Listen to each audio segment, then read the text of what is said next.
جی السلام علیکم دوستوں آپ کے دوست نثار جاوید. باتیں بہت ساری کرنے والی ہیں, ٹائم کی قلت, یا کہہ لیں کہ کچھ باتیں ایسی ہوتی ہیں جن کے اوپر بندہ بات کرنے سے پہلے 10 سمجھ ہوتا ہے. اب دہشت گردی سے, یہ بھی دہشت گردی ہوتی ہے, دہشت گردی سے تو خاموش کر سکتے ہیں لوگوں کو, لیکن اب ہم جیسے شریف لوگوں کو تو خاموش کر لیتے ہیں, لیکن اپنے خود کے لے پالک یا اپنے جو ہوتے ہیں پیٹس, پالتو جانور, ان کو نہیں خاموش کروا سکتے. وہ تو دیکھیں آپ کے سامنے کتنی بکواس کر رہے ہیں اور کیسے ٹرولنگ کر رہے ہیں.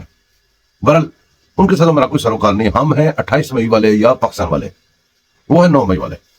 لیکن باتیں سیدھی سی جو کرنے والی ہیں نا, جب تک اس ملک کے اندر جزا سزا ججز اور جنرلز کو نہیں ہوتی تو پاکستان نہیں چل سکتا. جو مرضی کر لیں, پاکستان نے چلنا ہی نہیں ہے ایسے, نہ ہی تک چل سکا ہے نہ ہی آگے چل سکتا ہے. آج ہم ان میں سے صرف ایک بندے کی بات کریں گے. آپ جانتے ہوں گے لاہور ہائی کورٹ کے جج صاحب باقر نجفی صاحب, انہوں نے کیا حرکت کی ہے, اور یہی حرکت یہ ٹرکوں والے نے کی تھی, نقوی نے, اس نے بھی یہی حرکت کی تھی. آپ دیکھیں کہ سیدھی ایک وہ کیا کہتے ہیں دہشت گردی ہے, یہ بھی دہشت گردی ہے, یاد رکھیے گا. اس نجفی نے, اس باقر نجفی نے پہلے بھی پاکستان کو 500 ارب کا نقصان بتایا تھا بجلی کی قیمت مقرر کر کے, جبکہ اس کا تعلق ہی نہیں ہے بجلی کی وہ قیمتیں مقرر کرنے سے. وہ پاکستان نے نقصان کھایا.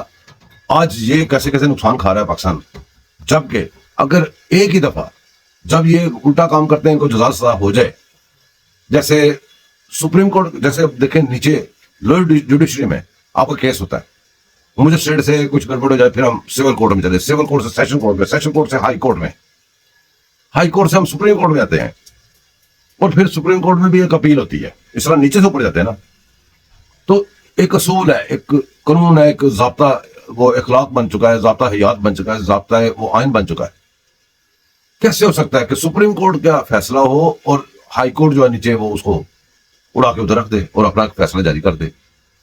یہی کام ٹرکوں والے نے کیا تھا, یہی کام اجاز الحسن نے, وہ میسرا, وہ غدار اعلیٰ ججز میں گھسا ہوا, اس نے بھی یہی کیا تھا اس کے ساتھ بیٹھ کے, اور یہی کام اب پھر ہو گیا. اس وقت سزا جزا ہو جاتی تو آج یہ کام نہ ہوتا. الیکشن, سارے لوگ سمجھتے ہیں کہ پی ٹی آئی الیکشن مانگ رہی ہے اور باقی الیکشن سے بھاگ رہے ہیں, جبکہ حقیقت کیا ہے, جو بھی پی ٹی آئی کر رہے تھے, یہ ایک پی ٹی آئی ایک سیاسی جماعت نہیں ہے, سارے بندے جان چکے ہیں. یہ انتشاری جماعت ہے اور باہر سے فنڈڈ ہے, باہر سے اس کی چابیاں کمائی جاتی ہیں اور یہ کام کرتے ہیں. اب یہ پی ٹی آئی شروع سے لوگوں کو یہ محسوس کروا رہی ہے کہ ہم الیکشن مانگ رہے ہیں, لیکن الیکشن سے یہ بھاگ رہے ہیں. اب ثبوت آپ کے سامنے آ گیا, آپ کے سامنے سب کچھ پڑا ہوا ہے. یہ جو نجفی نے, باقر نجفی نے جو کام کیا ہے, یہ پی ٹی آئی نے کروایا ہے, آپ کے سامنے سب کچھ پڑا ہوا ہے. اور الیکشن سے کون بھاگا ہے, پی ٹی آئی بھاگی ہے اور بھاگ رہی ہے. ان کے پاس کوئی کینڈیڈیٹس نہیں ہے, کچھ چیز نہیں, وہ کیسے الیکشن مانگ سکتا ہے بندہ. آپ کی عقل ہی کام کر رہی ہے کہ جس بندے کے پاس وہ کچھ بھی نہ ہو, پارٹی تتر بتر ہوگی ہو, وہ الیکشن مانگی جا رہا ہے. وہ صرف عوام کو بتا رہا ہے. یہ انتشار کا طریقہ ہے. باتیں کرنے کو دوستوں بہت ساری ہیں, لیکن میں نے آپ کو صرف یہ نجفی کے لیے آپ کو کہنا تھا کہ خیال کریں اور ڈیمانڈ کریں. اس طرح کے جتنے بھی گھس بیٹھی ہیں, جتنے بھی عمران ڈوز قادر ڈوز, اور اگر نہیں بھی ہیں تو ان کی لیڈ سے, ان سے پیسے لے کے جو کر رہے ہیں, ان کو فوری طور پہ اٹھا کے باہر پھینکیں. جیسے میں اور آپ کو جرم کریں تو جیسے ایکشن ہوتا ہے, ایکشن میں آتا ہے قانون, ویسے ان کے لیے قانون ایکشن میں آئے.